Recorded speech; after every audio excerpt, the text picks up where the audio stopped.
कविता अपने माता पिता की बहुत लाडली थी। 3 बड़े भाइयों की बहन थी। कोई भी चीज़ मांगने पर उसी वक्त हाजिर हो जाती थी। पूरे घर में रौब था उसका। पूरे परिवार और नौकरों पर राजकुमारी की तरह हुक्म चलाती थी कविता। स्कूल में भी पूरा रौब था उसका। बड़े घर की लड़की जो थी वह। ऐसे ही उसने कॉलेज में दाखिला कराया। उसके ठाट बाट, बड़ी गाड़ी में आना जाना, हर दिन नया फैशन देखकर हर कोई उससे दोस्ती करना चाहता था। थोड़े ही दिनों में उसके बहुत दोस्त बन गए। पूरे कॉलेज में उसकी अपनी ही एक पहचान थी। इन दिनों उसके घर पर एक रिश्ता आया। खानदानी लोग थे और पापा की पुरानी जान पहचान थी उनके साथ।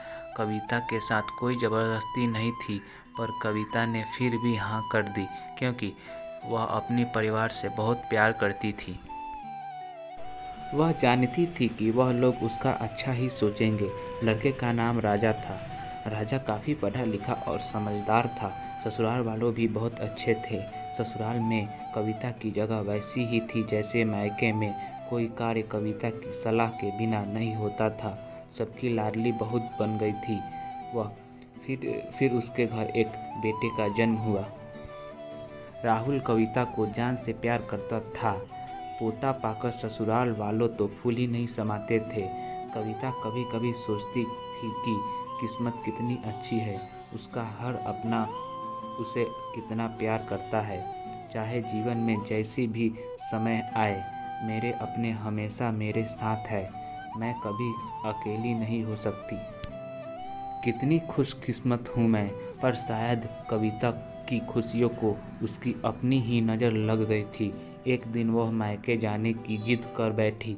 राजा को बहुत काम था, लेकिन वह फिर भी उसे ले गया।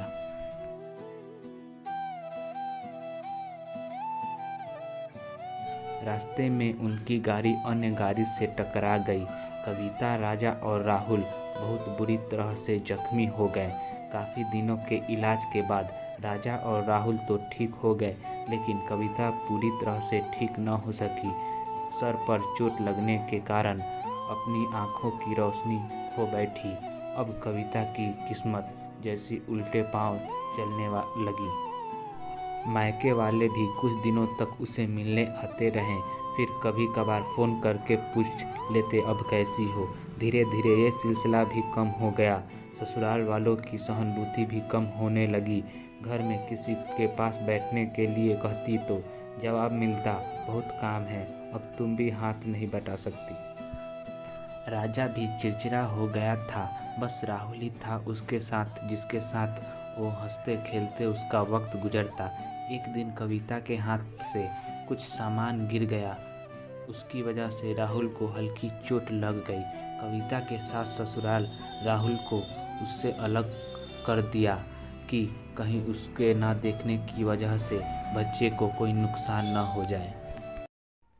तो दोस्तों, आज के लिए इतना ही, क्योंकि वीडियो थोड़ी सी लंबी हो जाती, इसलिए आज के लिए इतना ही। अगर आप लोग भी चाहते हैं आगे कहानी सुनना, इसका आगे वाला पार्ट सुनना, तो वीडियो को लाइक करके और चैनल को भी सब्सक्राइब कर लीजिए और बेल आइकन को भी ऑल पे सेट कर दीजिए, ताकि वीडियो डाले और आप तक पहुंच जाए। तो कहानी कैसी लगी कमेंट बॉक्स में ज़रूर लिखिए। और आज के लिए इतना ही और मिलते हैं अगले वीडियो में।